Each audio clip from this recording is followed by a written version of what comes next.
The argument had been going on for 3 hours now, and Ambassador Lucia Ramos was getting tired of it.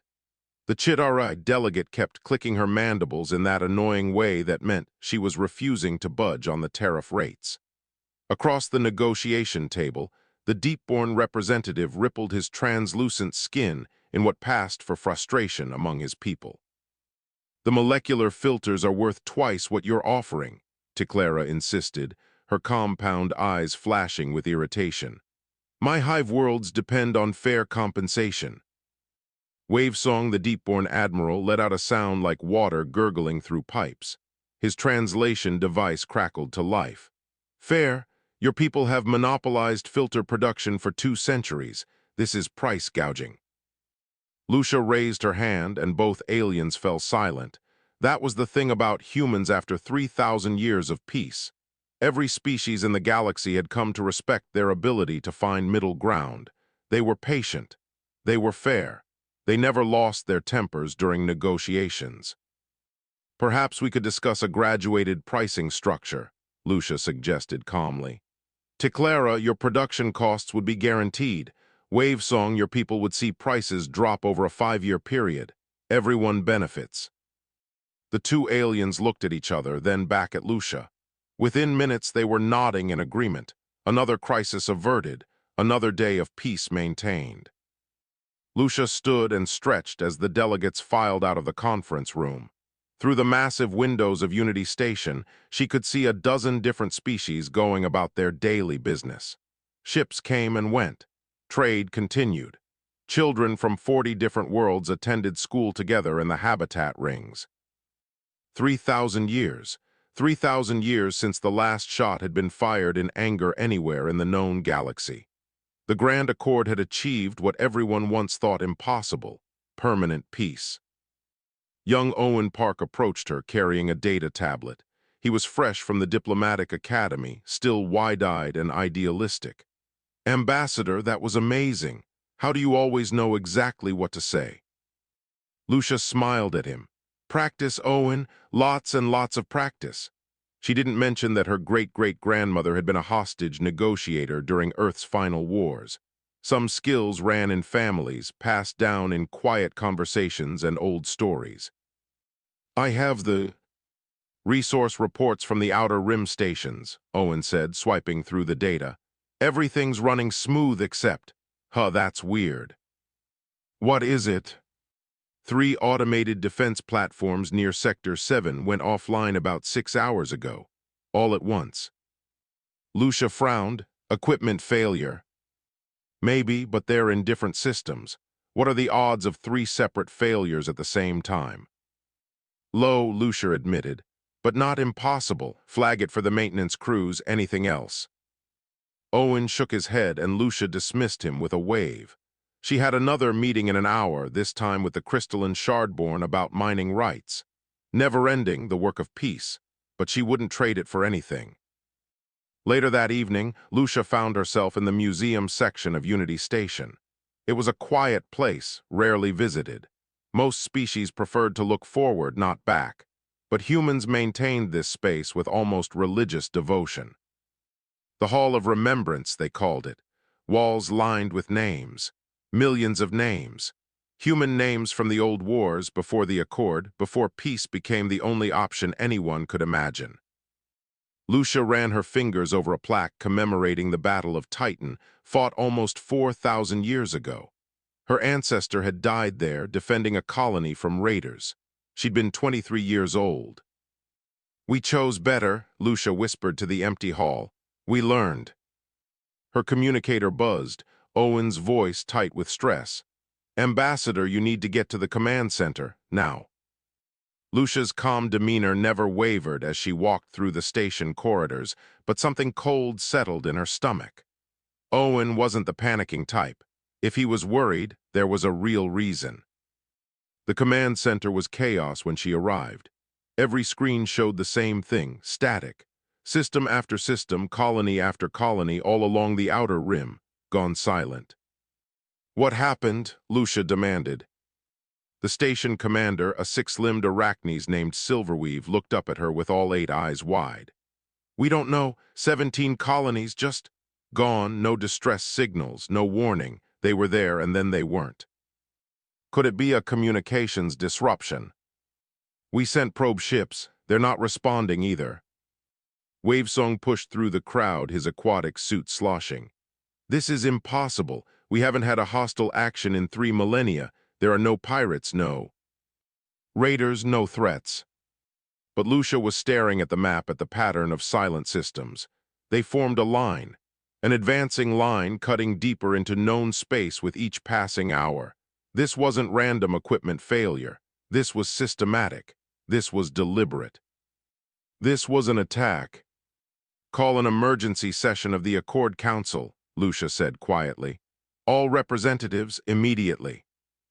What do we tell them? Silverweave asked. Lucia looked at the map again, at the darkness spreading across the rim. Tell them the peace is over. Around the command center, aliens began to panic. 3,000 years of peace had made them forget what danger felt like. They shouted over each other, demanded answers no one had, proposed solutions that made no sense. But Lucia stood still, her mind already working through scenarios and possibilities. And if anyone had been watching her face closely, they might have noticed something strange. Her expression hadn't shifted to fear or confusion like the others.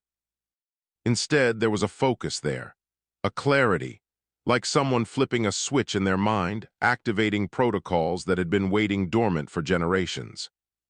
Somewhere deep in her genetic memory, something very old woke up and stretched. The smell hit them first. Wavesong's first officer retched inside his environmental suit as the boarding team entered what remained of Outpost Sanctuary. The research station had housed 3,000 beings from a dozen different species. Now it was a graveyard. Organic residue on every surface, the Chitara scanner technician reported, her mandibles trembling. But no bodies there, absorbed into the walls. Lucia moved through the corridors like she was walking through a normal facility, her expression unchanged. Owen followed close behind, fighting to keep his breakfast down. The walls pulsed, actually pulsed like living tissue. This was a peaceful research station, Owen whispered. They studied plant genetics. Who would do this? Not who, Lucia corrected, running a gloved hand over the grotesque wall surface. What? The team moved deeper into the station, following traces of power still flowing to the central hub. That's where they found it, the thing that had done this. It looked like someone had crossed a machine with a tumor. Metallic components fused with wet, organic tissue. Tubes and wires and things that might have been veins all tangled together. It was breaking down the station's structure, converting metal and plastic into more of itself. It's still growing, Teclara breathed. It's eating the station. Before anyone could respond, the thing shuddered. Panels on its surface slid open, and smaller versions of itself poured out like insects from a disturbed nest. They skittered across the walls, heading straight for the boarding team. Fall back, Wavesong shouted. His security team opened fire with standard crowd control weapons. Stun charges, sonic disruptors, tools meant to subdue without killing. None of them had fired a lethal weapon in their entire lives. Why would they? There was nothing to kill in a peaceful galaxy. The creatures ignored the stun charges. They kept coming. Retreat to the ship, Wavesong ordered, his voice breaking with panic. But Lucia had already moved. She'd pulled something from her pack, something that looked wrong in her hands. A human artifact, angular and purposeful. Owen recognized it from history classes, a chemical projectile weapon, a gun. Humans weren't supposed to carry guns anymore. They'd agreed to the weapons ban 3,000 years ago, had melted down every firearm, destroyed every weapon of war. Except this one, apparently. Lucia fired 3 times. The sound was deafening in the confined space, nothing like the soft hum of energy weapons. Each shot punched through a creature's central mass, dropping it instantly. The rest hesitated, confused by prey that fought back effectively. Move, Lucia barked, and the team ran. They made it back to the ship with seconds to spare. As the airlock sealed, Owen stared at his boss with wide eyes. You brought a gun, you brought an actual gun. I brought a tool, Lucia corrected, securing the weapon in her pack. One that works on things that don't respond to polite requests. The flight back to Unity Station took 6 hours.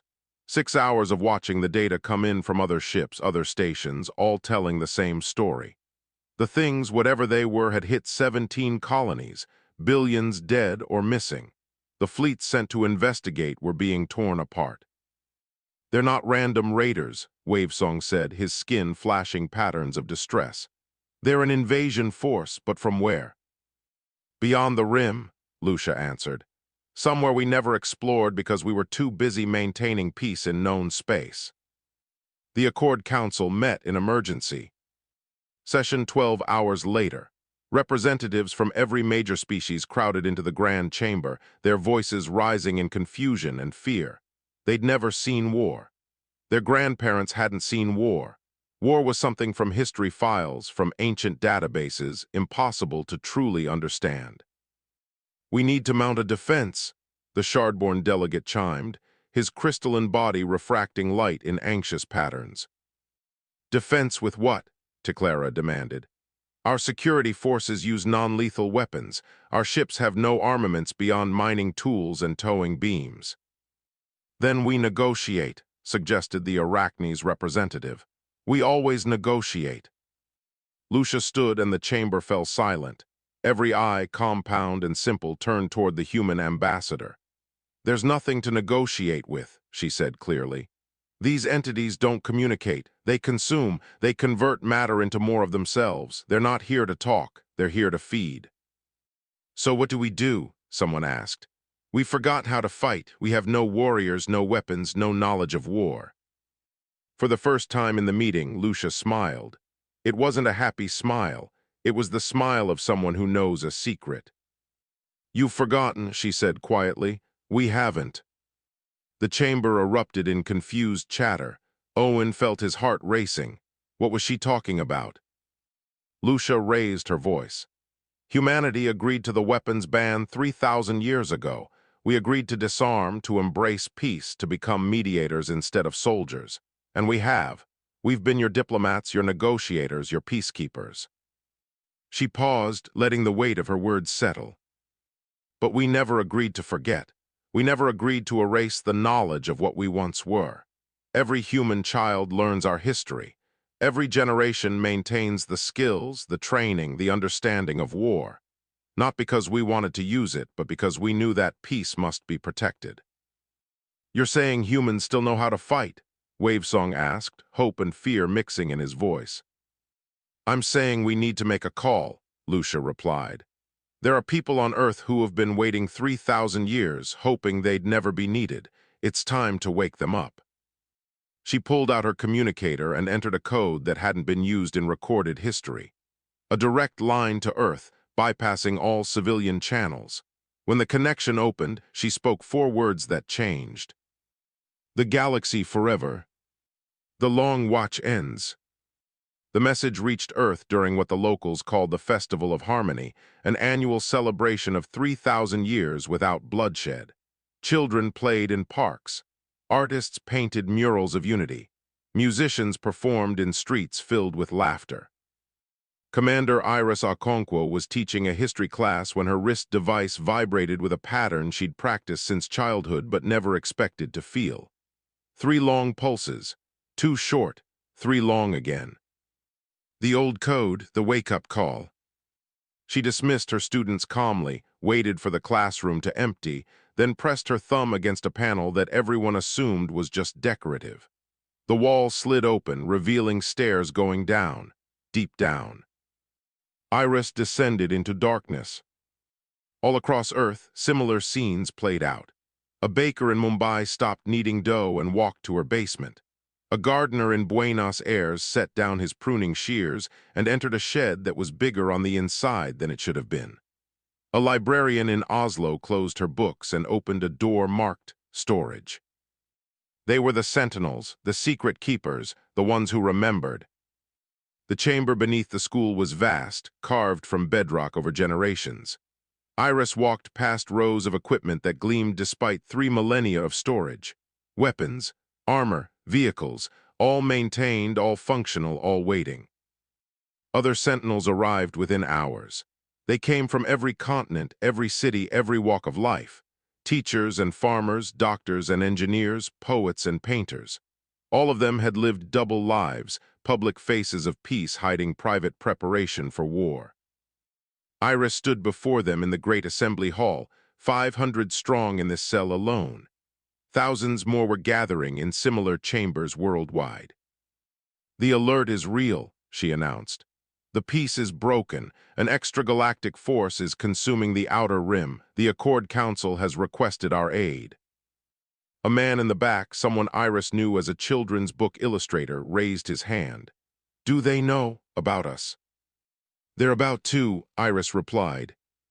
She activated the main display, showing the transformation already beginning. Across Earth, facilities that tourists thought were museums were coming alive. The Historical Military Preservation Center in Geneva was actually a fully functional command complex. The Ancient Weapons Exhibition in Tokyo housed working armories. The Veterans Memorial Park in New York concealed a shipyard. Humanity had hidden its teeth in plain sight. "Factory protocols are active," reported a woman who'd been a pottery teacher that morning. "Civilian production lines are converting to military specifications. Estimated time to full operational capacity, 48 hours. Someone else chimed in. "The orbital facilities are reconfiguring. The communications satellites are actually weapons platforms. They're powering up now." Iris watched the data flow across screens. 3,000 years of infrastructure built under the guise of remembering history, now revealing its true purpose.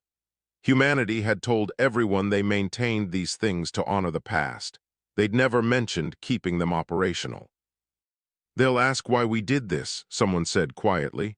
"Why we lied." "We didn't lie," Iris corrected. "We just didn't tell the whole truth. We believed in the peace. We worked for the peace. But our ancestors made a choice. Never again would humanity be helpless. Never again would we rely solely on others for protection." She pulled up a recording, something passed down through 5 generations of sentinels. A woman who looked remarkably like Iris, speaking from 4,000 years in the past.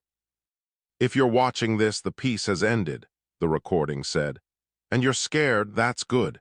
Fear means you understand the cost, but don't let fear become hesitation. We learned to be peacekeepers, but we never forgot how to be protectors. The galaxy doesn't need conquerors, it needs guardians. Be what they need." The message ended. Iris looked at her fellow sentinels, saw the same mixture of determination and dread in their eyes. "Suit up," she ordered. "We've got work to do." 48 hours later, the first human warship launched from Earth in 3,000 years. It was beautiful in a terrible way, all sleek lines and purposeful angles. The hull bore ancient symbols, an olive branch in one hand, arrows in the other. The galactic observers watching from Unity Station couldn't believe what they were seeing. Hundreds of ships rising from the peaceful garden world. Thousands more being constructed in orbital facilities that had appeared overnight. "How," Ticlara breathed watching the display, "how did we not know?" Owen stood beside her, equally stunned. His grandmother had been a teacher. He'd visited her school dozens of times. He'd never suspected what lay beneath it.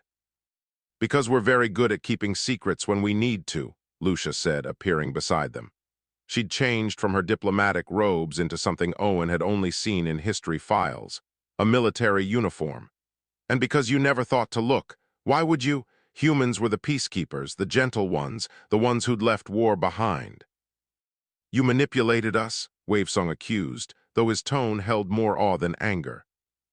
"We protected you," Lucia corrected. "There's a difference. We believed in the Accord. We worked for peace. We just made sure that if peace failed, we'd be ready." The human fleet assembled in orbit, massive and intimidating. But what struck the observers most wasn't the ships or the weapons. It was the crews. Children's teachers commanding destroyers, artists manning weapons stations, poets coordinating strike wings. The entire human race had been living double lives, and none of them seemed surprised or unprepared. "They're smiling," Owen noticed suddenly. Look at the crew feeds, they're actually smiling. It was true. On every display showing human personnel, there was a strange expression. Not joy exactly, not bloodlust, something else. Something that looked almost like relief. Iris's voice came over the open channel, addressing the Accord Council. This is Sentinel Commander Okonkwo. Human forces are ready to deploy. Send us coordinates. We'll handle the rest. Simple, confident, certain. Like they'd been waiting for this moment all along. The Devourers, as the humans had named them, had consumed 6 more systems by the time Iris's fleet arrived at the threshold. It was a strategic choke point, a cluster of ancient asteroids that marked the boundary between the outer rim and populated space. If the enemy got through here, millions more would die. The alien fleet commanders had gathered there, their ships arranged in what they believed was a defensive formation. They'd studied historical battles, tried to remember tactics their ancestors had used millennia ago. It all felt like playing pretend. Then the humans arrived, and everyone understood the difference between studying war and knowing war. Human vessels are moving to forward positions, the Shardborn fleet coordinator announced, confusion evident in his crystalline voice. They're placing themselves between us and the enemy approach vector. That's suicide, Wavesong protested. Standard doctrine is to spread forces evenly, create overlapping fields of fire. Lucia, observing from Unity Station, spoke quietly. That's not our doctrine anymore, hasn't been for 4,000 years. The Devourers emerged from hyperspace in a writhing mass, 300 vessels that looked more like organisms than ships. They'd expected to find the usual chaos, prey species scrambling in panic. Instead, they found humans waiting. Iris sat in the command chair of the Defender, feeling her crew's readiness like electricity in the air. Her weapons officer was a man who'd spent the last decade teaching kindergarten. Her helmsman had been a professional dancer. Her chief engineer had owned a bakery. All of them moved with practiced precision, years of secret training suddenly vindicated. Multiple contacts, sensors reported. They're forming up for a standard swarm assault. Iris smiled. Good, they don't know what they're fighting yet. Let them get closer. The Devourers accelerated, their biomechanical ships pulsing with predatory eagerness. They'd consumed 17 colonies without significant resistance. This would be the same. The first human volley proved them wrong. Iris's fleet opened fire in perfect synchronization, their weapons targeting specific points on each Devourer vessel. Not random firing, surgical strikes. Within seconds, dozens of enemy ships were venting atmosphere, their organic components rupturing. How are they doing that? Teclara watched in amazement from her observation position. They're hitting weak points we didn't even know existed. Pattern recognition, Owen explained, finally understanding. Humans are predators. We evolved to spot weakness, to find vulnerabilities. We've been analyzing the Devourer biology since the first encounter. The enemy adapted quickly, changing formation, trying new approach vectors, but the humans adapted faster. Iris watched the tactical display with calm focus. They're trying to overwhelm our left flank, redirect Squadron 7, have them execute Pattern Theta. Her orders went out in clear, concise language. No panic, no confusion. Every human ship knew exactly what to do because they'd practiced these maneuvers for generations, waiting for a war they hoped would never come. A Devourer cruiser broke through the human line, heading straight for a cluster of Chidara support vessels. The Chidara crews froze, their weapons meant for mining asteroids, useless against military targets. A human destroyer, the Persistent, threw itself into the enemy's path. The collision was spectacular, both ships losing hull integrity. But before the Devourer could recover, 3 human boarding shuttles attached themselves to its hull. What are they doing? Wavesong demanded. Their ship is dying and they're boarding the enemy. Lucia's expression remained neutral. They're making sure the Chidara vessels survive. That's what humans do. We take the hits others can't afford. Inside the Devourer ship, the human boarding team moved through corridors that pulsed with hostile intent. They wore armor that looked ancient and modern at the same time, carried weapons that ranged from projectile guns to plasma cutters. The team leader, a woman who'd been a violin teacher named Rachel Stone, directed her squad with practiced efficiency. Primary hive node should be 3 levels down. Plant the charges and fall back. They fought through waves of devourer organisms, smaller versions of the main ship, mindless and vicious. But the humans had trained for close-quarters combat in the secret facilities beneath Earth's peaceful surface. They knew how to work as a unit, how to cover each other, how to advance through hostile territory. The charges were planted. The team evacuated seconds before the Devourer ship's central nervous system exploded. Without coordination, its biological components began attacking each other, tearing the vessel apart from within.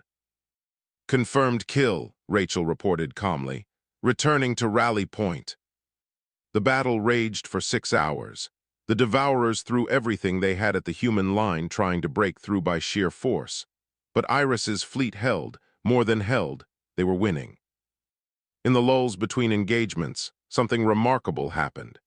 Human ships that had taken damage pulled back, yes, but not before making sure Allied vessels were protected.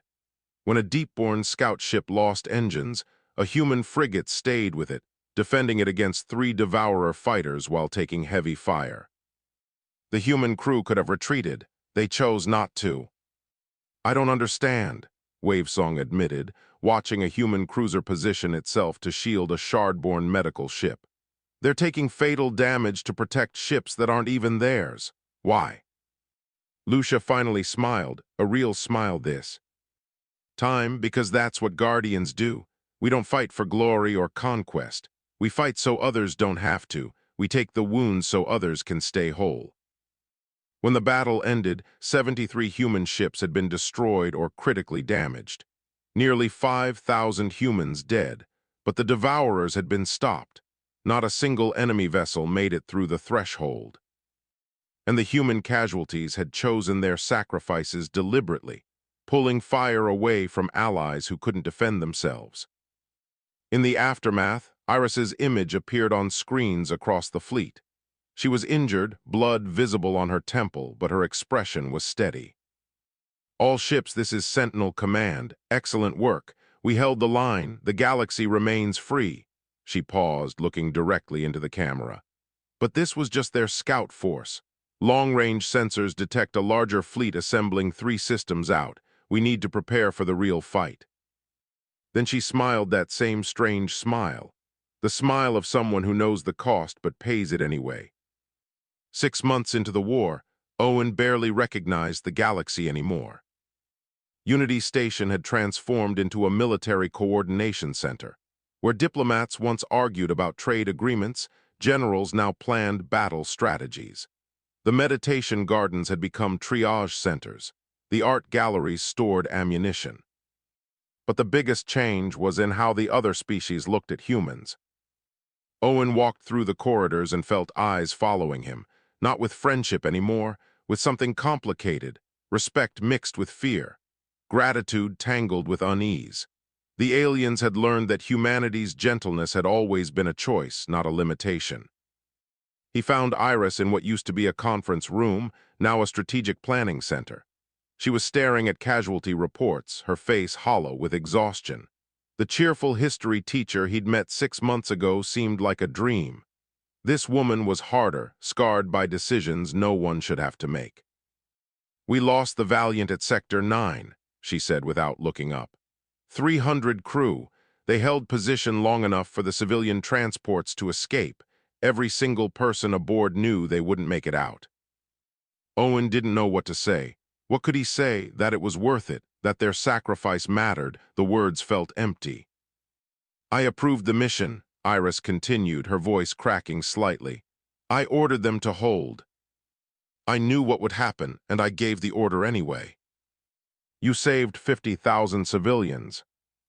"I know the math." Iris finally looked at him, and Owen saw tears on her cheeks. I know the tactical value. I know it was the right call, but they were people, Owen. They had families, dreams. One of them sent me a message right before the end. She asked me to tell her daughter that Mommy loved her. She broke then, really broke, her shoulders shaking with sobs she'd been holding back for months. Owen moved to her side, unsure what to do. This was Commander Okonkwo, the legendary sentinel, the woman who'd held the threshold against impossible odds. She was also human, and humans could break. The door opened. Lucia entered, took one look at the situation, and dismissed Owen with a gentle wave. When he hesitated, she gave him a firmer look. This was between them. Owen left, but he could hear Lucia's voice through the door. The first time I ordered someone to their death, I vomited for an hour afterward, Lucia said quietly. I was 25, intelligence officer. I had to send a recon team into a situation I knew was compromised. They all died. I still see their faces. How do you live with it? Badly, Lucia admitted. I carry every name, every face. The weight doesn't get lighter, you just get stronger at bearing it. That's what we do, Iris. We carry the weight so others don't have to. Through the door, Owen heard Iris's voice, steadier now. Why are we smiling, Lucia? Everyone keeps asking. The aliens don't understand. We're dying by the thousands and we keep smiling. Why? Because if we don't, they'll see how heavy the burden really is, Lucia answered. And then they might try to carry it themselves. The smile isn't for us, it's armor for everyone else. We smile so they can still believe in hope. Owen walked away, that conversation echoing in his mind. He found himself in the observation deck, where Teclara was watching human patrol ships pass by. The Chitara had changed over the months too.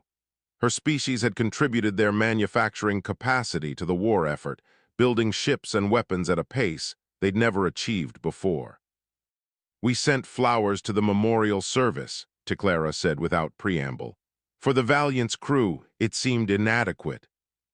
They would have appreciated it, Owen replied. Your people are dying for us, Teclara continued, her mandibles clicking softly. Every major battle, humans take the highest casualties. You volunteer for the most dangerous missions. You hold the most vulnerable positions. Why? Owen thought about Iris crying over casualty reports, about Lucia's admission that the weight never got lighter, about his own grandmother who'd hugged him tight before shipping out to the front lines, whispering that she loved him just in case. Because we can, he said finally.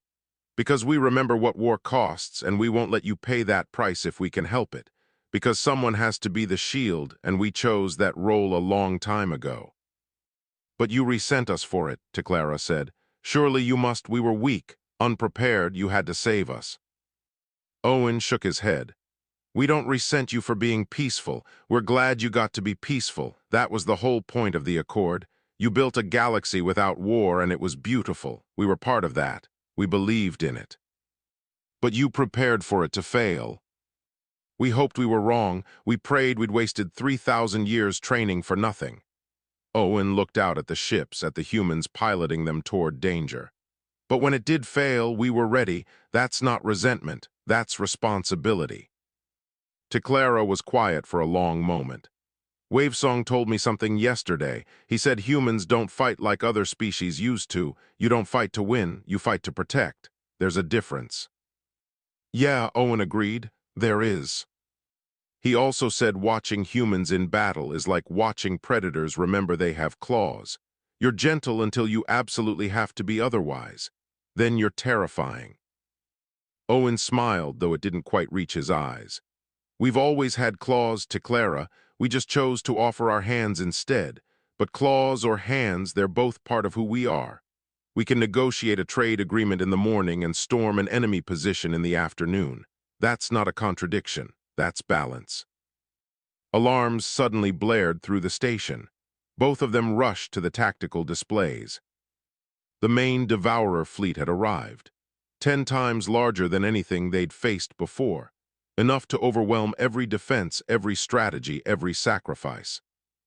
But across the human fleet, the response was the same. Ships powered up, crews moved to battle stations, and on every screen, every human face showed that same strange smile. The smile that said, "We know the cost and we'll pay it."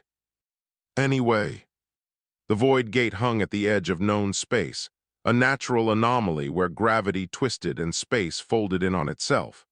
It was beautiful and deadly, the perfect location for a last stand. The Grand Fleet assembled there over 3 days.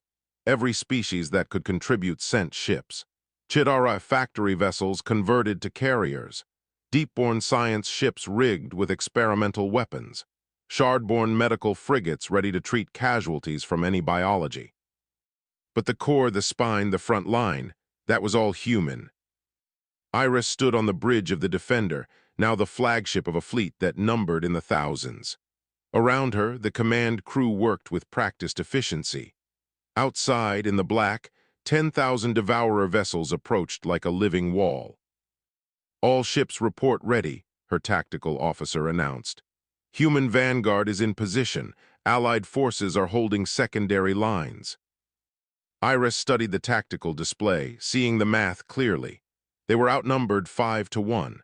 The Devourers would punch through eventually. The question was how many civilians could evacuate before the line broke. "Commander," communications reported, "Ambassador Ramos is requesting priority channel." Iris frowned. Lucia was supposed to be coordinating the civilian evacuations safely behind the lines. Put her through. Lucia's face appeared on screen, and she was on Unity Station, surrounded by alien delegates and human intelligence officers. "Iris, I need you to buy me time." "That's the plan." "No, I need you to hold them off while we do something monumentally stupid." Lucia's expression was intense. "Owen's team found something. The Devourers aren't invaders, they're refugees." Iris blinked. "What?" "The intelligence we pulled from captured vessels, it's not battle plans. It's survival data. They're running from something worse than themselves, something that destroyed their home galaxy. They're not here to conquer. They're here because they have nowhere else to go. They've killed billions of beings. Because they don't know another way to survive," Lucia said urgently. "Their biology requires them to consume and convert, but Owen thinks we can communicate with them. Actually communicate. We've been trying to fight them, but maybe we need to offer them an alternative." Iris looked at the approaching fleet, at her own ships ready to throw themselves into the meat grinder, at the humans who would die by the thousands to buy time. "What do you need?" she asked. 30 minutes, and you need to make them listen without destroying us." "That's impossible." "Since when does that stop us?" Iris felt something shift in her chest. The smile came naturally. "Send me the protocols, we'll make it work." The battle began like all the others. The Devourers surged forward, expecting easy prey. Instead, they hit a wall of human ships fighting with desperate precision. But this time, the humans were doing something different. They were hurting. Every maneuver, every shot, every sacrifice pushed the Devourer fleet into a tighter formation, forcing them closer together. Iris's ships took brutal damage, but they held the pattern. "What are they doing?" Teclara asked from Unity Station, watching the strange battle. Owen pulled up new data. "We found their communication nodes. The Devourers have a hive intelligence, but it's distributed. They can't communicate effectively when scattered, but if we force them together." On the Defender, Iris watched her casualty reports climb, ships dying to maintain the herding pattern. "Lucia, whatever you're going to do, do it now." Unity Station broadcast on every frequency simultaneously. Not a weapon, not a threat. A message translated into the Devourer's bioelectrical language by Owen's team. "We know you're fleeing," the message said in Lucia's voice. "We know you're dying, we know you have no home. Stop fighting, let us offer you one." For 10 seconds, nothing changed. The Devourers kept attacking, kept consuming. Then slowly the assault faltered, stopped. "They're listening," Owen breathed. Lucia continued. "We are the Grand Accord. We've maintained peace for 3,000 years by finding solutions instead of enemies. You need resources to survive. We have empty systems, dead worlds, places you can convert without killing. You need safety from whatever hunts you. We have the strongest military force in known space, and they will protect you if you agree to coexist. Iris watched the tactical display, hardly daring to breathe. The Devourer fleet had stopped advancing, but they hadn't retreated. They were hovering, processing, deciding. "If you continue to attack, we will destroy you," Lucia said clearly. "Make no mistake, the beings you've been fighting, the humans they have sacrificed for this galaxy for millennia, they will not let you consume it, but if you choose peace, they will also be your protectors. The choice is yours." The response came in bursts of bioelectric energy that Owen's team translated in real time. Prove protection, prove strength, prove trust. Lucia looked at Iris. Iris looked at her battered fleet, at the humans who'd been ready to die, at the smile she'd been wearing for 6 months like armor. She gave the order. "All human vessels stand down. Drop shields, hold position." Her crew stared at her in shock. "Commander, if they attack now." "They won't," Iris said, though she wasn't entirely sure. "We're showing them trust, real trust, the kind that risks everything." For 30 seconds, the human fleet floated defenseless before 10,000 Devourer ships, prey offering itself to the Predator. Then the Devourers withdrew, not fleeing, accepting. 3 months later, Owen stood on the observation deck of Unity Station, watching construction crews work on the new habitat zones. The Devourers, now called the Renewed, were learning to convert dead matter instead of living worlds. Human engineers worked alongside them, teaching sustainable practices. It wasn't perfect. There were incidents, misunderstandings, cultural clashes, but there was no more war. Iris found him there, looking healthier than she had in months. The weight was still there in her eyes, but she carried it differently now. "Memorial service for the fallen is tomorrow," she said quietly. 23,000 names to add to the wall. "Will you speak?" "Lucia will, she's better with words." Iris smiled, and this time it reached her eyes. "I'll just stand there and remember why we smiled." "Why did we?" Owen asked. "Really?" Iris looked out at the station, at the mixing of species, at peace being rebuilt. "Because we knew the cost, and we chose to pay it. Because we understood that peace is worth protecting, even when protection requires sacrifice. We smiled because we could bear the burden so others wouldn't have to. And now we smile because we get to choose peace again." She put a hand on his shoulder. "That's the real victory, Owen, not winning the war, choosing peace after remembering what war costs. That's what makes us human." Outside, human ships began standing down, returning to patrol status instead of combat readiness. The Sentinels would remain, always ready, always watching. But for the first time in 6 months, humanity's smile wasn't armor. It was genuine.